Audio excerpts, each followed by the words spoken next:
আপনি যদি এই বইটা হাতে নিয়ে থাকেন তাহলে ধরে নেওয়া যায় আপনি কিছু আইডিয়া খুঁজছেন। হতে পারে আপনি একজন মার্কেটার কিংবা উদ্যোক্তা, হয়তো ছোট ব্যবসা আছে আপনার, আবার হতে পারে সামনের বিজনেস মিটিংয়ে ভালো কিছু আইডিয়া দিতে চান সহকর্মী বা বসদের। উদ্দেশ্য যাই হোক, বইটা আপনার কাজে আসবে। মার্কেটিং মানে লাভজনক বিনিময়। সঠিক ব্যবসা ক্রেতা বিক্রেতা উভয় পক্ষকেই লাভবান করে। আমরা চাই প্রোডাক্ট বা সার্ভিস বিক্রি করতে, সে প্রোডাক্ট বা সার্ভিস আর ফিরে আসবে না, তবে কাস্টমার ফিরে আসতে পারেন যদি তারা সন্তুষ্ট হন। মার্কেটিংয়ের অন্যতম মূল ধারণা হলো ক্রেতাকে সন্তুষ্ট করা। মার্কেটিং নিয়ে যাই করি না কেন, আগে দেখতে হবে কাস্টমার কি চায়। কারণ আমরা সেগুলো দান করছি না, বরং কাস্টমারকে তার চাহিদা মোতাবেক বিক্রি করি। তাই আমাদের নিশ্চিত করতে হবে তারা যেন সহজেই সেই প্রোডাক্ট বা সার্ভিস কিনতে পারেন। মূলত বিনিময়ের এই প্রক্রিয়াকে আরও উন্নত করার লক্ষ্যেই বইয়ের বেশিরভাগ আইডিয়া আনা হয়েছে।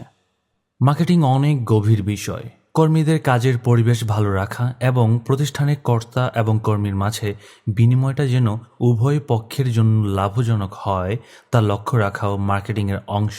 সার্ভিস ইন্ডাস্ট্রিতে কাস্টমারের ক্রয়ের অন্যতম উপাদান হল প্রতিষ্ঠানের কর্মী।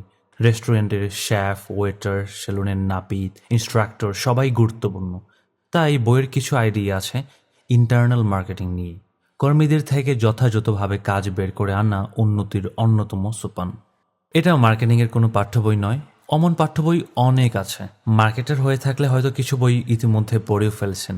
এই বইতে তত্ত্বকথা অতি অল্প, কেবল দু একটা উদাহরণ দেওয়া হয়েছে যাতে কিছু আইডিয়ার পেছনে ঘটনা ধরতে পারেন।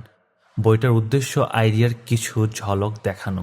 সকল আইডিয়া এসেছে বিভিন্ন কোম্পানির রিয়েল লাইফ ঘটনা থেকে।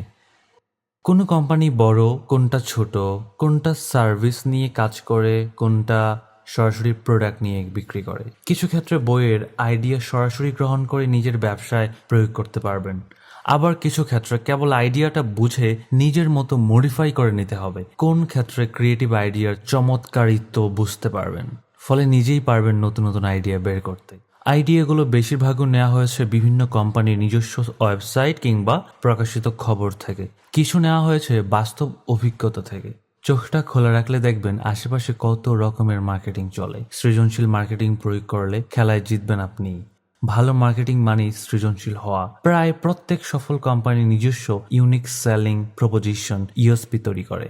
এটাই তাদের অন্যদের থেকে আলাদা করে। ইউএসপি হতে পারে যে কোনো কিছু, যেমন সব কোম্পানির সিমেন্ট মোটামুটি একই রকম হয়ে থাকে, তবে তাতেও পার্থক্য সূচিত হতে পারে কেবল উন্নত সার্ভিসের মাধ্যমে। সবাইকে খুশি রাখার চেষ্টা করা একটা ভুল। অনেকে এটা ভুল করে থাকেন। বিশাল বিশাল প্রতিষ্ঠান ছাড়া বাকিদের জন্য কাজ করা অসম্ভব। এমনকি অনেক জায়ান্ট প্রতিষ্ঠানও নিজেদেরকে বিভিন্ন অংশে বিভিন্ন ব্র্যান্ডে ভাগ করে ফেলে আলাদা আলাদা শ্রেণীর কাস্টমার ধরতে। সুতরাং বইয়ের সমস্ত আইডিয়া প্রয়োগ করতে পারবেন না, একটু বাছবিচার করতে হবে। কারণ অনেক আইডিয়া আছে যা আপনার ইন্ডাস্ট্রির জন্য প্রযোজ্য না। কাস্টমাররা আপনাকে টাকা দেয় আর প্রোডাক্ট আপনার টাকা খরচ করায়।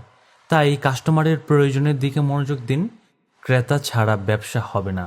হ্যাঁ, ব্যবসার জন্য কর্মী, যোগান, দোকান, অফিস, গোডাউনও লাগে, তবে সেগুলো চাইলেই পাওয়া যায়, কিন্তু ক্রেতা চাইলেই পাওয়া যায় না। কাঠখড় পোহাতে হয় সেজন্য। তার উপর আপনার প্রতিদ্বন্দ্বীরা তো আছেই, তাদের চোখও কাস্টমারের পকেটের দিকেই। এই বইটা আপনার কাস্টমার জোগাড় করতে, ধরে রাখতে এবং তাদের কাছে বেশি বেশি বিক্রি করতে কিছুটা হলেও সাহায্য করবে, এটাই প্রত্যাশা।